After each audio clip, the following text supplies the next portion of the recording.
Hello, kumusta? Magandang araw. This is Jo and for today's video, samahan niyo naman kami para sa aming hanami or sakura viewing. Usually talaga early April kami naghahanami, pero minsan kasi nagsisilaglaga na yung mga petals ng sakura. Kaya this year, naisip ko na March 31 na lang kami para hindi pa masyadong maglalaglagan yung mga bulaklak. Pero na it's a prank po tayo kasi wala pa po palang bulaklak ngayon. Late nga ngayon ang pag-bloom ng mga sakura. Sabi ko pa nga nakaraan, dahan-dahan lang kayo sa pag-bloom. Baka kasi maubos na kayo at wala na kaming bulaklak. Abay nakinig nga ho, hindi pa po pala sila ngayon nag-bloom. Meron namang nagbo-bloom ng ilan-ilan, pero hindi talaga kagaya kapag nag-full bloom talaga ito. Ang ganda-ganda po talaga ang tignan. Nauna na ngang dumating si Madam Marie at si Madam Jane. Sila pa yung nagsabi na malilate sila, pero ang ending kami po pala ang late. Sa buong place po talaga, dito lang ho banda yung nagsipag-bloom na ng mga sakura. Chinek mo muna namin itong place kung pwede ba kami dong pumwesto. Wala namang nakaharang, kaya sabi namin pwede tayo dito. Nagsihakutan na nga kami, medyo malayo-layo din doon sa may parking. Nandito na nga yung princess ng grupo at kasama niya pa itong instant baby niya na si Hana Chang. Ngayon na lang nga din ho kami kumpleto. Abay napaka-cute ho ng batang ito at napaka very good pa. Tignan nyo naman po, isang barangay po talaga yan. Akala mo talaga pinalayas dahil walang mga pang-upa. At ito na nga, may nakasulat pala na bawal pala doon magpwesto. Abay pasensya. Kaya naghanap na lang kami ng magandang pwestuhan. Nakakalungkot nga lang kasi wala talagang bulaklak dito banda. Sabi nga ni Madam Marie, dito daw kami kasi kapag paalisin daw kami, sasabihin niya daw na kanila tong lupa. At ang may-ari ng bahay na yan, kamag-anak nila. Mag-aalas 12 na nga ito, gutom na ang mga people. Tirik na tirik nga ang araw ngayon. Wala nga din masyadong puno dito banda. Tinatamad na din kami maghanap pa ng ibang pwesto. Sigurado kasi maiingay kami kaya dito kami pumisto sa malayo sa mga tao. Kanya-kanya nga ho ng bitbit kami. Hindi pa nga kami nakakasimula yung pinoproblema namin yung pang take out na. Dahil nga napakainit, nag-sunscreen muna yung mga people. Pero iwan ko ba kay Princess? Sabi niya, oishi daw, masarap. Girl, ba't mo kinain? Mabuti na lang talaga, dinala ko itong sunscreen ko nang hindi masunog ang mga balat ng mga mistisang ito. Mabuti na lang talaga, namitas muna ako ng mga bulaklak sa garden at nang may sense naman kami ng flower. Pero ang ganda din pala dito banda, parang nasa Switzerland nga kami. Char, Switzerland agad. At nang nairidi na nga itong mga pagkain, ay handa na ho kaming umatake. Ang dami ho pala ditong vlogger na kasama ko sa grupo. Kaya yung mga kamera na sit up namin, 360 po. Oh, parang nasa Pinas lang po, diba? Hi vlog! Hi vlog! Hanami. Holy Spirit, Lord, thank you for this day. Very sakto lang yung panahon. Lahat kami nandito sama-sama. Salamat sa lahat na nag-prepare ng food. Sana busog kami, hindi lang sa physical, kundi pati spiritual. Lord, thank you sa lahat ng blessings na nare-receive namin sa araw-araw. At i-guide mo kami. Ay, itadakimasu. Na tayo. Wow. Tirik na nga ang araw. Itong si Sensei hindi na mapakali sa init at sa gutom. Sabi ko nga, bilisan nyo ng kumain at itago na natin itong mga pagkain sa ilalim ng lamesa. Baka kasi mapanis, wala na tayong pang take out. Yung bibig ko nga nagpapanik na kung ano yung unahin kong kainin. Mabuti na lang talaga, hindi nga umulan sa araw na ito. Itong si Hana Chang nga, napaka very good kasi hindi pihikan sa pagkain ng Pinoy. At napaka-behave lang nga po na bata. Atarashi Toshi!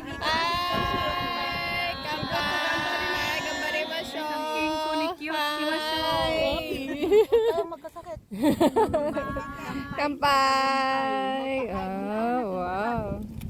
Mas maganda pa sana kapag may mga bulaklak ito. Dahil nga ako sa gutom kanina, hindi namin alintala yung init. Pero nung medyo nabusog na talaga, hindi na ho talaga kaya. Kaya dito nga kami sa may konting lilim. Wala naman palang dadaan dito, kaya dito na lang kami pumesto ulit. Itong si Hana Chang pala, mayroon pala siyang dalang skipping rope. Namroblema nga itong si Princess kasi kakakain niya lang daw, patatalunin daw siya. Mabuti na lang talaga itong asawa ko, sinabayan itong bata. Kaya't si Princess nakahinga sa kaniyang problema problema. Abay kitang-kita ho, nag-enjoy ho talaga itong bata. Pero sa totoo lang ho, yung dalawa pa po ang mas napagod dyan kaysa kay Hana at Chang. Nung medyo nahimasmasa na nga kami sa kabusugan, ay magpapalaro na nga ako. Last minute na nga itong pag-isip ko ng game. Kaya yung mga papremyo kung ano na lang yung makuha ko sa bahay. Itong game na nga lang yung naisip ko kasi madali lang. Wala nga tayong pa-cash ngayon kasi sarado yung bangko. Hindi ho natin mabawasan yung milyonis natin na nakadeposito. Ang galingan nitong si Madam, unang subok niya palang panalo agad. Ganun nga din itong si Hana Chang. Abay napakagaling naman. Abay napakagaling ng training mo dito, princess. Itong si Sensei naman not following instruction. Gusto pang mandaya. Oh, ayan tuloy, hindi tumama. Itong si Madam ayaw nang sumali. Solved na daw siya sa kanyang premyo. Tuwang-tuwa nga lang din ako sa mga people na ito kasi tuwang-tuwa din sila sa mga nakukuha nila. Huwag kayong mag-alala sa susunod. Hoy, pangkabuhayan showcase na po yung papremyo natin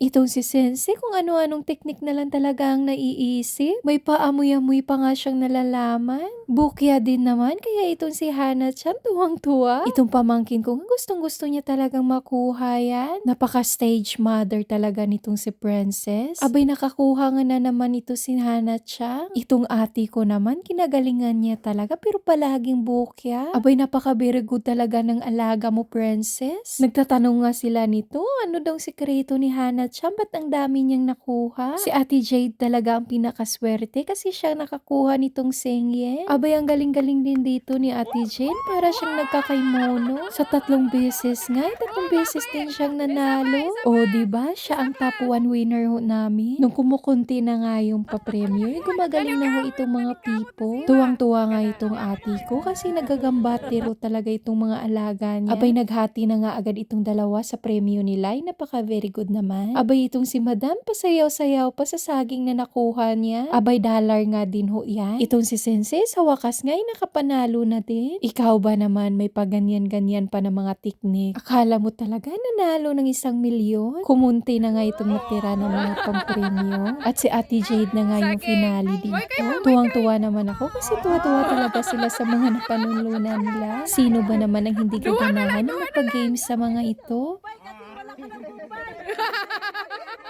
Abay itong ate ko napaka-stage friend pa. Alam niya kasi yung premyo ni Ate Jade sa kanya din mapupunta. O tingnan mo, akala mo siya pang nanalo. Kahit nga wala siyang panalo, para panalo daw siya. Kasi yung mga kasama niya, sa kanya ho ireremit yung mga napanalunan nila. Tuwang-tuwa pa siya sa premyo niyang saging. Siya naman yung may dala niya. Huwag kayong mag-alala, sa susunod maghahanda ho talaga tayo ng pangkabuhayan. Napakasaya talaga ng puso ko at nag-i-enjoy ang mga people na ito. After nga ng game, may nagpahinga lang muna itong mga people. Maya-maya kasi pupunta kami dun sa may mga bulaklak para sa pictorial. Ang topic nga ng mga madam ay paano daw nila gagastuhin yung mga milyones nila sa bangko. Napagod na talaga itong si Madam Maricho. At itong si Hana Chang abay kumuha na nga ng mga bulaklak para sa bouquet niya. Nandito na nga tayo sa exciting part. Nagpaayuda nga ng sibuyas si Madam Terry kaya pinaghatian na. Niligpit na nga namin dito yung mga kalat namin. Nagpaplano na nga itong mga people para sa susunod na lakad. Sa 1 buwan nga ay naglalaan talaga kami ng 1 araw para man lang mawala yung stress namin. Mag-aalas 4 na nga nito at bumaba na nga yung araw. Abay itong si Hana Chang naka-flower crown na nga.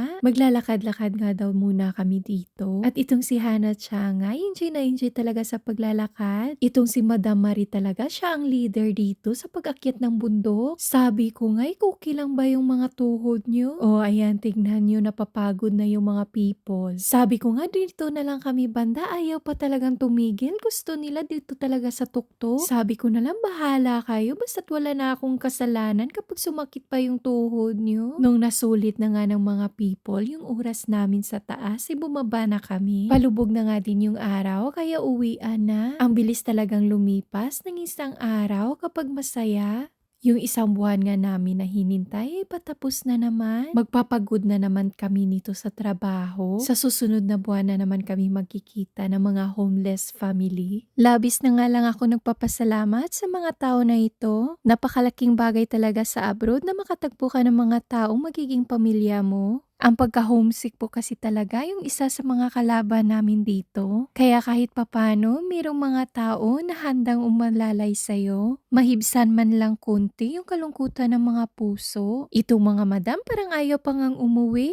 Kulang talaga yung isang araw sa kulitan ng mga madam na ito. Itong si Sensi kung makapaalam sa amin, akala mo naman hindi kami nagkikita araw-araw. Itong si Madam Terry, sa kaka-video niya, malapit pa nga siyang mapag-iwanan. Documentation is life nga daw po. Magagambatiro na naman tayo sa trabaho. Hindi man tayo mayaman, basta't ba'y laging lang malusog. Basta't ba'y laging lang tayong masaya at payapa. Ang mga problema ay isang kimbot-kimbot lang yan. Bukas makalawa ay naku, lumipad na yan. Salamat po palagi mga ka-homeless family. Salamat sa pagsama. Hangad ko din na masaya ka.